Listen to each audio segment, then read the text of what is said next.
রাজধানীতে ঋণের নামে জড়ো হওয়ার থেকে শুরু করে একদিনে এত হামলার ঘটনা সরকারের বিরুদ্ধে বড় ষড়যন্ত্র কিনা তা খতিয়ে দেখার জন্য জানিয়েছেন তথ্য উপদেষ্টা। আর স্থানীয় সরকার উপদেষ্টা জানালেন, 2 কলেজের হামলার ঘটনায় নিহতের বিশ্বাসযোগ্য তথ্য পাওয়া যায়নি।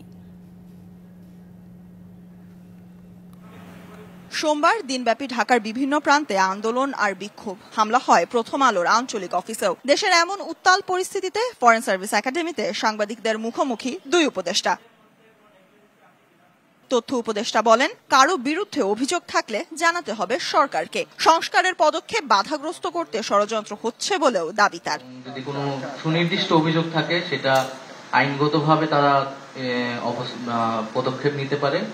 তো আমরা আহ্বান জানাবো যাতে কোনো ধরনের অনাকাঙ্ক্ষিত বা নৈরাজ্যকর পরিস্থিতিতে যাতে জনগণ অংশ না নেয় এবং বাংলাদেশের ভাবমূর্তি নষ্ট হয়, এরকম কাজ থেকে যাতে আমরা বিরত থাকি। বিক্ষোভকারীদের দমাতে পুলিশ ব্যর্থ হয়েছে কিনা এমন প্রশ্নের জবাবে আরেক উপদেষ্টা বলেন, শিক্ষার্থীদের ওপর পুরনো কায়দায় চাপ প্রয়োগ করতে চায়নি সরকার, তবে হামলা লুটপাটে অংশ নেয়াদের বিরুদ্ধে ফুটেজ দেখে ব্যবস্থা নেওয়া হবে।